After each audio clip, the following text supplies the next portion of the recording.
بسم اللہ الرحمن الرحیم۔ آدرنیے شکشگن، میرے پیارے ساتھیوں اور دیش کے سچے سیوکوں، السلام علیکم ورحمۃ اللہ وبرکاتہ۔ میں ہوں خان عبدالغفار خان، ایک پٹھان، ایک مسلمان، ایک بھارتی اور سب سے پہلے ایک انسان۔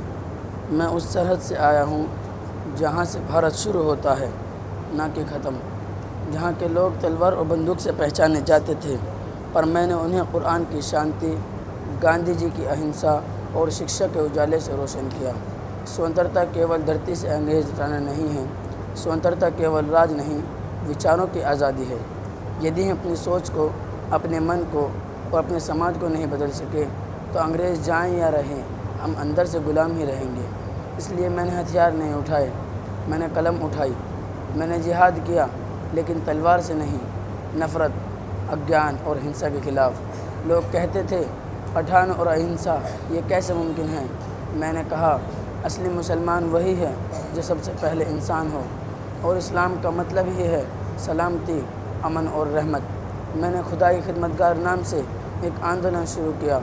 صرف کتاب پڑھے لوگ نہیں، کھیتوں میں کام کرنے والے، نالیاں صاف کرنے والے، عورتیں اور بچے، سب نے ایک سر میں کہا ہم ہندوستان کے سچے وفادار ہیں۔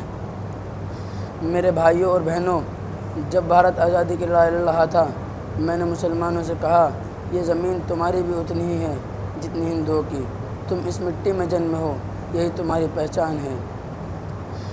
اور میں نے ہندوؤں سے کہا جب مسلمان تمہارے دشمن نہیں، تمہارے بھائی ہیں۔ ایکتا کے بنا بھارت کی آتما ادھوری ہے۔ میں نے ہمیشہ ایکتا کا راستہ چنا، حالانکہ اس کا درد بھی سہا۔ میرے نوجوان ساتھیوں، آج تم آزاد بھارت میں جی رہے ہو، پر کیا تم سچ مچ آزاد ہو؟ کیا تمہارے دلوں میں بھائی چارہ ہے؟ کیا تم دھرم، جاتی اور زبان سے اوپر اٹھ کر سوچتے ہو؟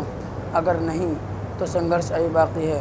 میں تمہیں یہی کہنے آیا ہوں، کتاب کو ہتھیار بناؤ، بھائی چارے کو زندگی کا حصہ بناؤ، ہر مذہب کو عزت دو اور بھارت کو اپنا گھر سمجھو، ایسا گھر جہاں سب کو جگہ ہے۔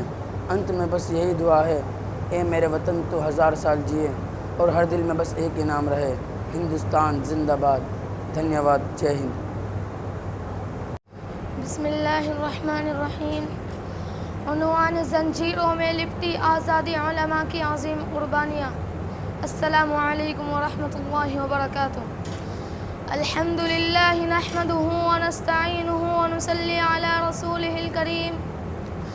معزز سامعین، آج جب ہم اپنے آزاد وطن کی فضاؤں میں سانس لے رہے ہیں، جب ہماری زبان پر کوئی پہرا نہیں، جب ہمارا قرآن ہمارے مدرسوں میں کھلے عام پڑھا جا رہا ہے، تو کیا ہمیں ان دنوں کو نہیں یاد کرنا چاہیے جب آزادی ایک خواب تھی اور غلامی ایک سانس تھی؟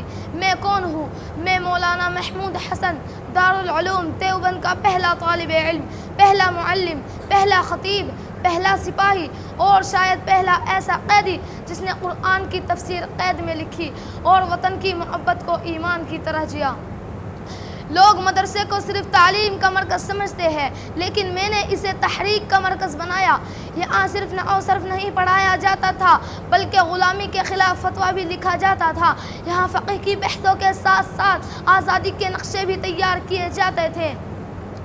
برطانوی حکومت نے ہر دروازہ بند کیا۔ میں نے ریشمی رومال پر لکھا بغاوت کا وقت آ چکا ہے، افغانستان سے مدد ملے گی، ترکی سے اتحاد ہوگا، انگریز کی جڑیں کاٹنی ہے۔ یہ رومال پیغامات کے خفیہ کوڈ تھے جو علماء کے ہاتھوں سے سرحد پار جاتے، مکہ، مدینہ، کابل اور استنبول تک۔ لوگوں نے سمجھا میں حج پر گیا ہوں، لیکن میں آزادی کے لیے حلیف ڈھونڈنے گیا تھا۔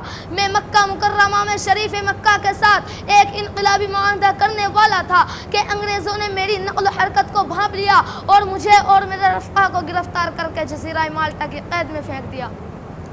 جزیرہ مالٹا 3 سال 3 مہینے 3 دن مجھے زنجیروں پر باندھا گیا، لیکن میرے عزم کو باندھنا ممکن نہ تھا۔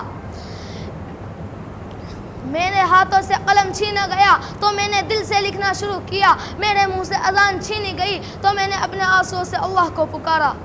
میں نے قید میں بھی قرآن کی تفسیر لکھی، میں نے قید میں بھی وطن کے سپنے دیکھے، میں نے قید میں بھی حریت کے گیت گائے۔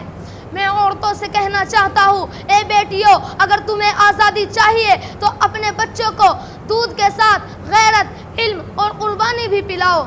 جب 1857 میں علماء نے فتویٰ دیا انگریز کی غلامی میں رہنا جائز نہیں، تو انگریز نے ہمیں بغاوت کے مجرم بنا کر پھانسی دی، دار پر لٹکایا، مدرسے بند کیے، کتابیں ضبط کی، لیکن ہم نے کہا ہماری گردنیں کٹ سکتی ہے ہمارا قلم نہیں، ہم قید ہو سکتے ہیں ہمارا ایمان نہیں۔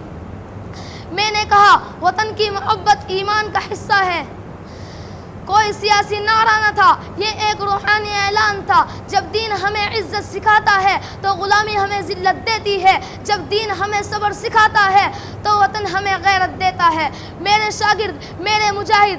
شاگرد کوئی عام طلبہ نہیں تھے۔ مولانا عبید اللہ سندھی جو کابل جا کر انقلابی حکومت کے وزیر بنے، مولانا حسین احمد مدنی جنہوں نے انگریزوں کی آنکھوں میں آنکھیں ڈال کر کہا ہم ہندوستان کو آزاد دیکھنا چاہتے ہیں، نہ کہ ہندو اور مسلمان کا وطن۔ میرے بچوں، آزادی کی قیمت صرف خون نہیں، یادداشت بھی ہوتی ہے۔ اگر تم نے اپنی تاریخ کو فراموش کیا تو غلامی پھر لوٹ آئے گی، شاید اس بار کمرشل غلامی، ذہنی غلامی اور سوشل میڈیا کی صورت میں غلامی آئے گی۔